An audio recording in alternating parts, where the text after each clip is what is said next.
The ancient secret of the ever-burning lamps. Was it lost knowledge of the gods? I guess so. In many ancient cultures, there are descriptions of advanced tools and techniques that are still a mystery for modern science. The existence of mysterious lamps that, according to our forefathers, burned for centuries, millennia, or more without human intervention. The tales of ancient eternal flames have been mentioned in many parts of the world. So what was this? A product made by ancient gods, some kind of magical artifact, or lost highly developed technology from the depths of antiquity? And moreover, this eternal flame phenomenon, which has not received a scientific explanation, is really very intriguing. What are those so-called mysterious lamps, and do they really exist? At different points in history, ever-burning lamps were recorded by various chroniclers in various parts of the earth. For example, in one of his works, the ancient Greek historian and philosopher Plutarch described a mysterious lamp that burned above the door of the Egyptian temple of Juniper Ammon, and it was an open space and neither wind nor rain could extinguish it. Similar accounts of these lamps are often also given in the altars of temples in Armenia, the temple of Adarbain, and in Cyrene, temple of Apollo. In the 6th century, during the reign of Byzantine Emperor Justinian, that's when the Church of the Holy Wisdom was built, his warriors stumbled upon a burning lamp, skillfully closed from the external environment in a niche above the gate, and according to the inscription next to it, it was lit at the beginning of the 1st century. That is, by that time it had been burning for 5 centuries until clumsy soldiers broke it. Can you believe that? In 100 BC, there is an ancient scrawling upon papyrus and later described by the Arab philosopher Iamblichus, which tells of an expedition of explorers who sought access to the underground chambers under Giza, and during their adventures came across these eternal flames. And according to Iamblichus, the report read, "We came to a chamber. When we entered, it became automatically illuminated by light from a tube being the height of a man's hand, approximately 6 inches, and thin, standing vertically in the corner. As we approached the tube, it shone brighter. The slaves were scared and ran away in the direction from which we had come. When I touched it, it went out. We made every effort to get the tube to glow again, but it would no longer provide the light. In some chambers, the light tubes worked, and in others, they did not. We broke open one of the tubes, and it bled beads of silver-colored liquid that ran fastly around the floor until they disappeared between the cracks. Was this mercury? Who knows? As time went on, the light tubes gradually began to fail, and the priests removed them and stored them in the underground vault they specially built southeast of the plateau. It was their belief that the light tubes were created by their beloved Imhotep, who would someday return to make them work once again.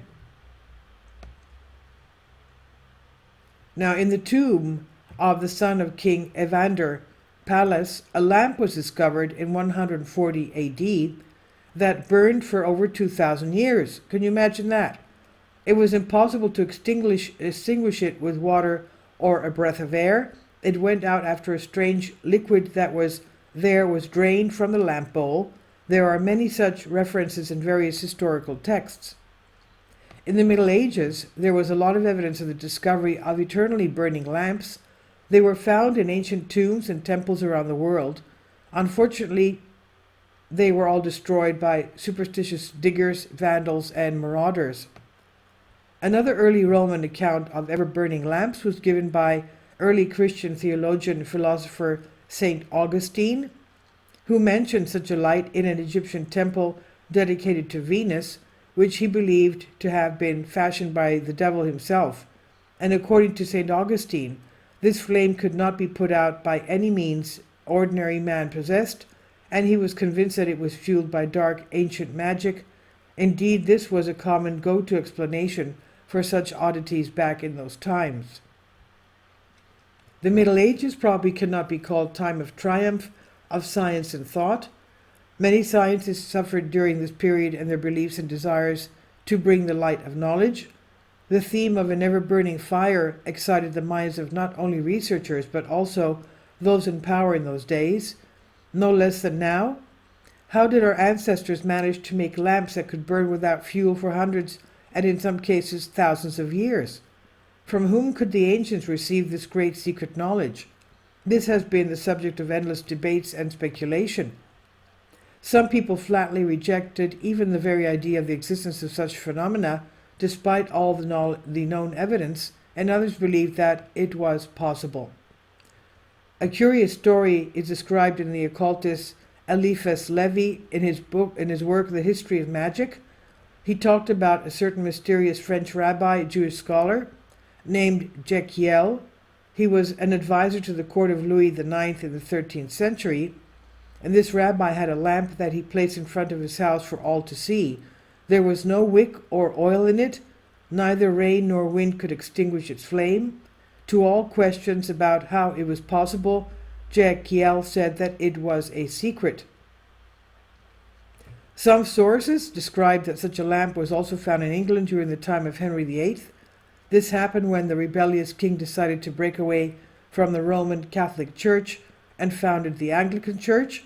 He then ordered the destruction of all Catholic churches that refused to convert to a new religion, and in the dungeon of one of them, an ancient lamp was found. At all times there have been many assumptions about the secret source of energy for eternal lamps. In the Middle Ages and later, many great thinkers tried to solve the problem by preparing a special kind of fuel. It had to be renewed as quickly as it was spent. None of the vast numbers of experiments yielded results, and no one has ever come close to the secret of making an ever-burning lamp. The technology of ancients has remained a mystery. The earliest descriptions of the divine flame, the eternal source of light, are found by historians in many myths and legends of the ancient world, and all these stories are closely connected with the gods.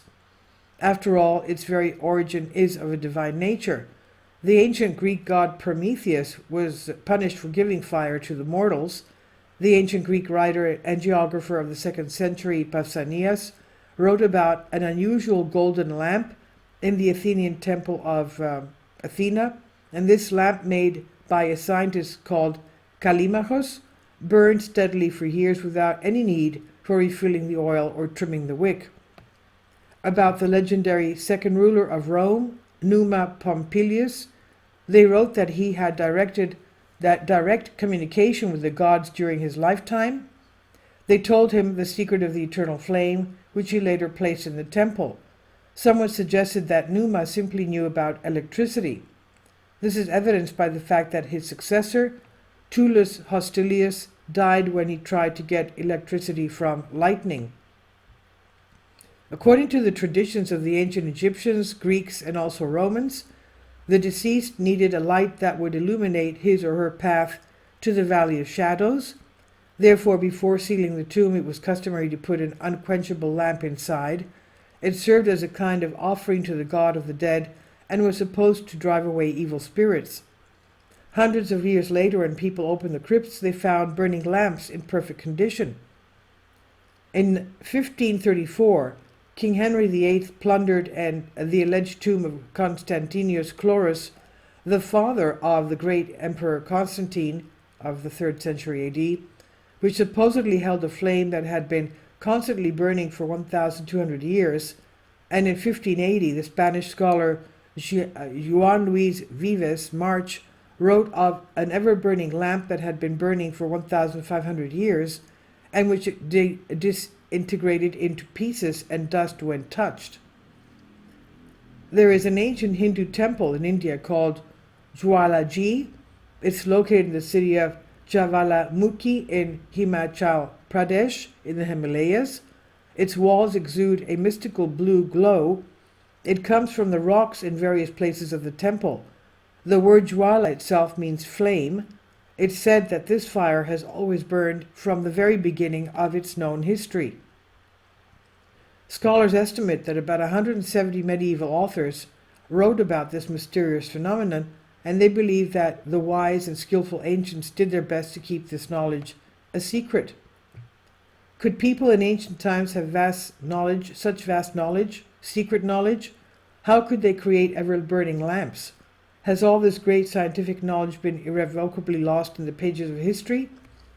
Perhaps our ancestors knew about the eternal fire. As Eliphas Levi wrote, undoubtedly the Zoroastrian magicians possessed methods unknown to us for the production and direction of electricity. But how and why did the ancient Egyptians, Greeks, and Romans and other cultures have the exact same knowledge? And this is by Hows and Whys by Vicky Verma. Please leave your comments and thank you for your support. My Patreon account. The daily posts are 5 videos daily, and they are totally different from what I have on my YouTube channel. Thank you so much for your support and that you find all my content so interesting. You'll find the Patreon account details in the description box below.